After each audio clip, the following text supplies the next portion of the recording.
Coming down in 3, 2, 1. Hey, yo, what's up, everybody? It's me, Joey P, Joe Pizzapia, and welcome to 5 Things right here on the FantraxHQ. And let's start with number 1, the 5 things that I know. And the first one is Wayne Gallman was very good last week. He was good. Let's give him credit. It was against the Redskins, but he was good. I'm a little worried about him this week. It was nice to see him catch the football. I'm still sure he's going to get a fair amount of volume, but that Vikings defense is stingy. And I'm telling you what, look what they did against Montgomery and the Bears last week. I know they didn't come out with a victory, but we can talk about that another time.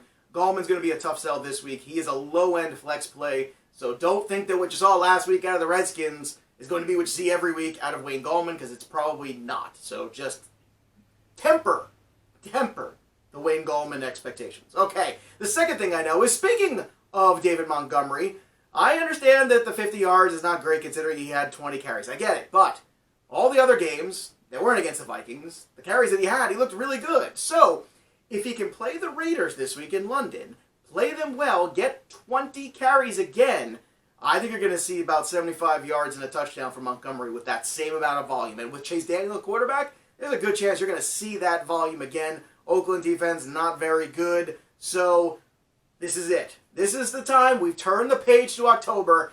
Now it's David Montgomery time. And if it's not, then you can at me on the Twitter machine all you want. That's fine. I deserve it, but let's not give up hope yet, because it's going in the right direction in terms of volume. That's good, and so far he's looked very good. Tough assignment last week. Let's not overreact. Okay, the third thing to watch for this week in the NFL is Melvin Gordon.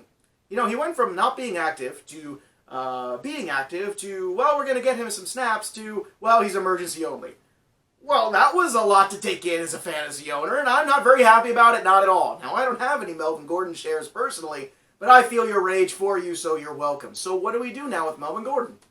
Well, I think we start him. I mean, I thought we should probably start him as a flex last week, so I'm just going to go back to the same thing. What the hell are we doing bringing Melvin Gordon back if we're not going to play Melvin Gordon? So I'm hoping he can be a flex play this week. I think you got to look. But if for some reason he's not this week, you start to get a little worried of what's actually going on here. Are we just bringing him back to kind of work a trade and get him into the fold? I don't know. It's getting weird, but keep an eye on it. All right, the fourth thing to watch for this week in the NFL is Joe Mixon finally getting right against Arizona. Look, Arizona, not a very good defensive team. Just gave up 100+ to Chris Carson. They gave up 100+ pretty much to everybody. So what does that mean? It means Joe Mixon finally has a Joe Mixon game, which we've been waiting for all year. We waited a month. I mean, it's not like we haven't, wanted it to happen, Joe Mixon. We'd love it to happen. Can it please happen this week? It should happen. If it doesn't happen, then you can really start to panic. All right, the fifth and final thing to watch for is the San Francisco 49ers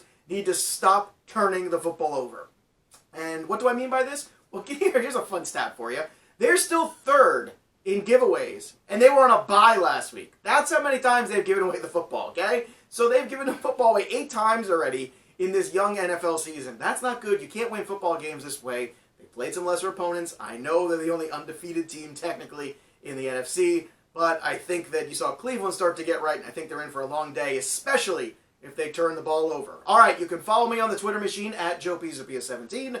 Check out all the great content at FantraxHQ. That'll do it for me. We'll see you next time, kids. Peace.